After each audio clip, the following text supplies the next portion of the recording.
Jadi semua manusia akan mengalami yang namanya kebangkitan tubuh, baik yang berbuat jahat maupun yang berbuat baik.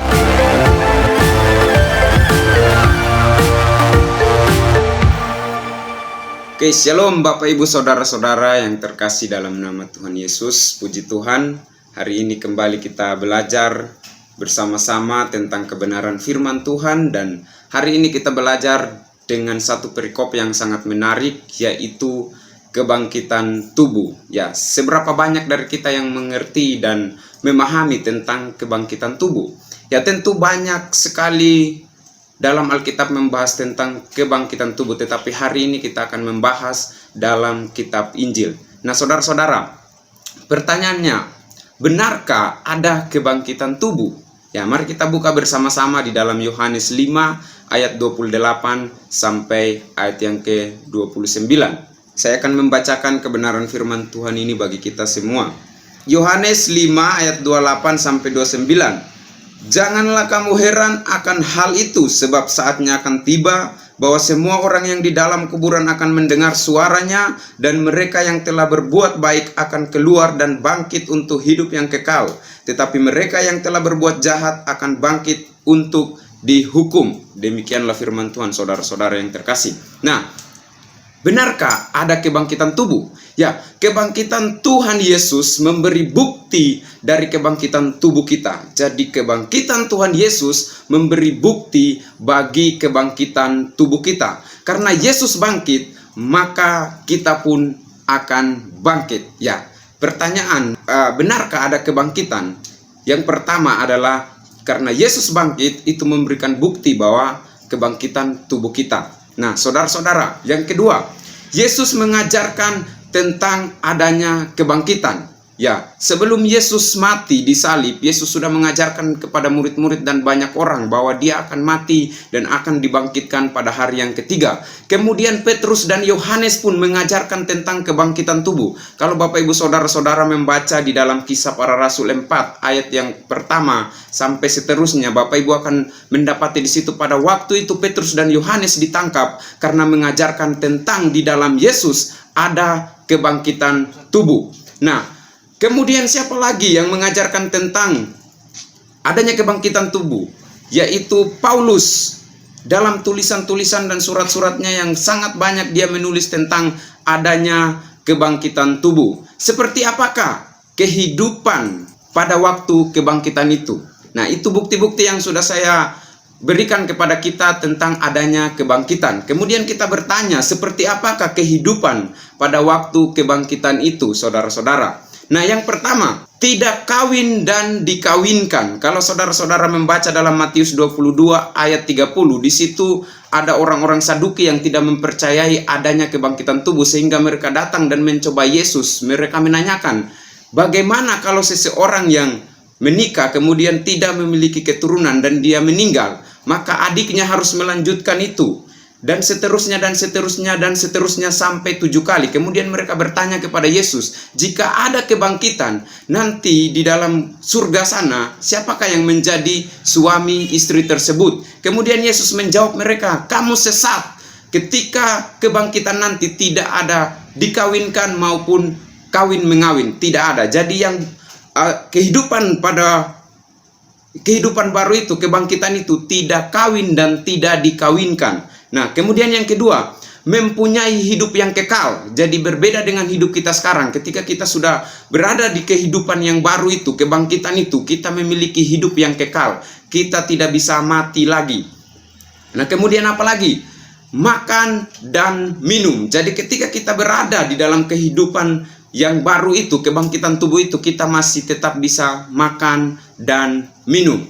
Jadi saudara-saudara, semua manusia akan bangkit tanpa terkecuali.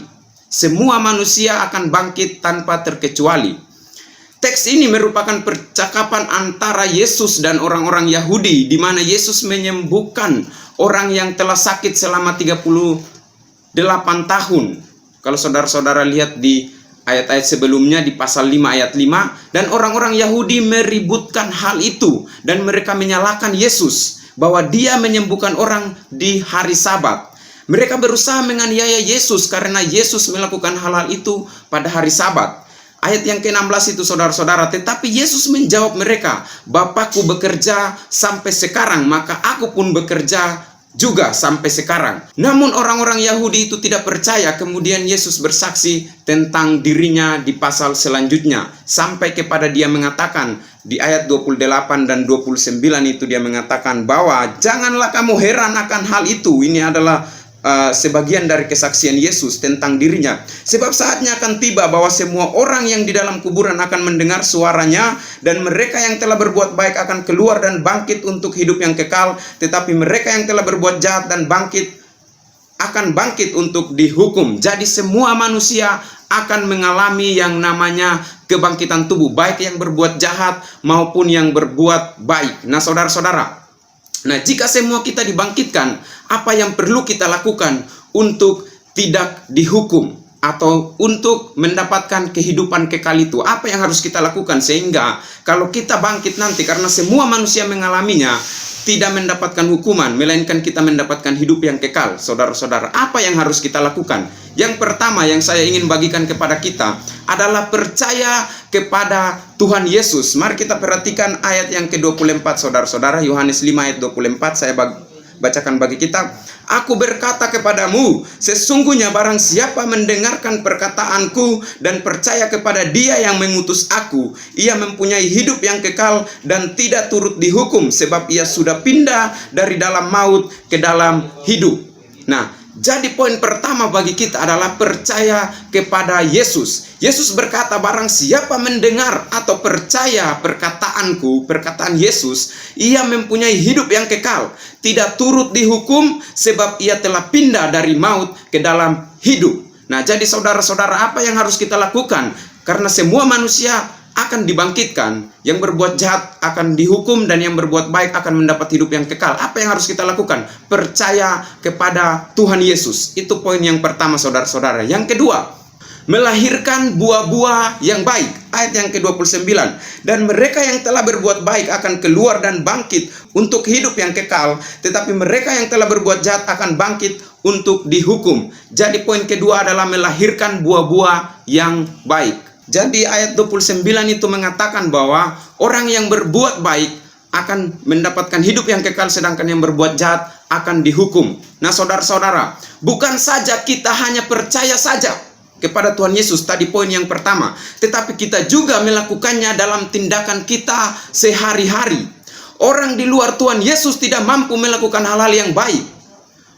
Mungkin kita berkata, ada kok orang yang baik, apakah mereka tidak mendapatkan hukuman? Ya mungkin kita bertanya seperti itu. Ada kok banyak yang tidak percaya kepada Tuhan Yesus, tetapi melakukan perbuatan-perbuatan yang baik. Di dalam ayat kita ini mengatakan seperti ini. Dan mereka yang telah berbuat baik akan keluar dan bangkit untuk hidup yang kekal. Mungkin kita bertanya bahwa ada kok orang-orang yang tidak percaya sama Tuhan Yesus, tapi mereka berbuat baik. Apakah mereka akan mendapat hidup yang kekal? No, tidak.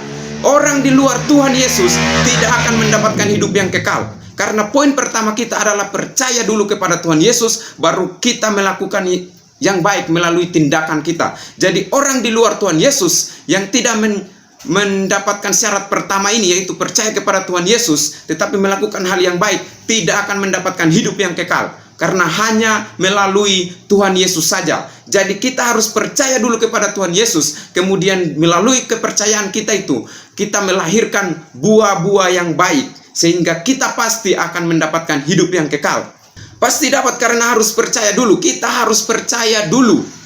Percaya, kalau kita sudah percaya, maka kita akan mendapatkan itu. Percaya kepada Tuhan Yesus. Nah saudara-saudara, itu yang dapat saya sampaikan kepada kita. Dan mungkin kita bertanya bahwa kapan waktunya kebangkitan tubuh itu terjadi, saudara-saudara? Kebangkitan tubuh akan terjadi ketika Yesus datang kedua kali. Jadi di situ dikatakan begini, janganlah kamu heran akan hal itu, sebab saatnya akan tiba bahwa semua orang yang di dalam kuburan akan mendengarkan suaranya Tuhan Yesus. Jadi kebangkitan tubuh akan terjadi ketika Yesus datang kedua kali. Nah demikianlah apa yang saya sampaikan bagi kita. Kesimpulannya bagi kita adalah saudara-saudara, jika semua manusia dibangkitkan, maka dengan cara apa kita melakukan supaya kita tidak mendapatkan hukuman. Yang pertama adalah percaya kepada Tuhan Yesus. Kemudian yang kedua, melahirkan buah-buah yang baik. Walaupun kita melahirkan buah-buah yang baik tetapi kita tidak percaya kepada Tuhan Yesus, sama saja bohong, kita tetap mendapatkan hukuman. Jadi yang pertama, percaya dulu kepada Tuhan Yesus, maka engkau akan melahirkan buah-buah yang baik. Demikianlah firman Tuhan ini, semoga bermanfaat bagi kita semua dan kita semakin hidup serupa dan segambar dengan Tuhan Yesus. Tuhan Yesus memberkati. Shalom.